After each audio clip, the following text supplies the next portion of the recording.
আজি মই আপোনালোকলৈ লৈ আহিছো এটা বহুত ধুনীয়া ফেচ পেক যেটো লগালে আপোনালোকৰ স্কিনৰ প্ৰতিটো সমস্যা মানে মুখৰ কলা দাগ পৰা হওক পিম্পলছ হওক ড্ৰাইনেছ হওক সকলোবোৰ নোহোৱা হৈ যাব আৰু এনেদৰে সদায় বিউটি টিপছবোৰ পাবলৈ হলে মোক ফলো কৰি দিয়ক ভিডিঅটো যিমান পাৰে শেয়াৰ কৰি দিব আৰু তাৰ বাবে মই লৈ আছো হাতত এটা বাটি তাৰ পাছত লম এচামুচ বেসন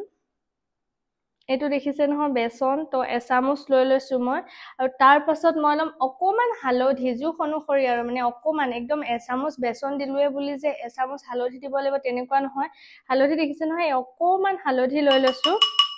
তাৰ পাছত কি লম দৈ গাখীৰ লম দৈ মানে আমি যেটো দোকানৰ পৰা দৈ আনো হেতু নহয় দে হেতু নলগাব লগালে হয়তো মুখত আকৌ কিবা কিবি সাইড ইফেক্টও হ'ব পাৰে যেটো দৈ মানে আমি ঘৰত বহাই লও হেতু দৈ লব এটো দেখিছে নহয় মই দৈ লৈ লৈছো এখিনি মানে মই ঘৰতে টেমাত থৈ দিছিল এখিনি দৈ লৈছো তো দৈখিনি ভালকে মই লৈ লও লৈ পেলাই কি কৰিব একদম ধুনিয়াকে মিক্স কৰি লব মোৰ বাটিটো ডাঙৰ হল এয়া দেখিছে ন এনেদৰে একদম পুৰা মিক্স কৰি লব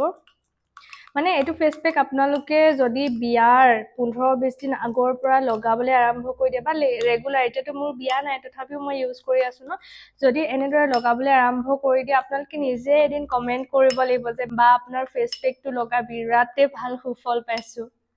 আৰু এতিয়াতো আমাৰ ফেচ পেকটো ৰেডি হৈ গল ফেচ পেকটো ৰেডি হোৱাৰ পাছত আপুনি ব্ৰাছৰ সহায়ত স্কিনত লগাব পাৰে বা এনেকে মই যেনেদৰে হাতেদি লগাইছো হেনেকেও লগাব পাৰে আসলতে ব্ৰাছডালতকে মই হাতখন বেছি ভাল পাওঁ মানে হাতেদি লগালে মোৰ বেছি কমফৰ্ট ফিল হয় কাৰণ এনেকুৱা লাগে যে হাতেদি লগালেহে গোটেই মুখখনত ভালদৰে লাগিছে নিচিনা লাগে গতিকে মই সদায় ফেচ পেকবোৰ হাতেদিয়ে লগাবলৈ ট্ৰাই কৰো গতিকে আপোনালোকেও লগাব পাৰে যদি হাতেদি লগাব যদি হাতেদি লগাই কোনোবাই বেয়া পায় তেন্তে ব্ৰাছ দি লগাব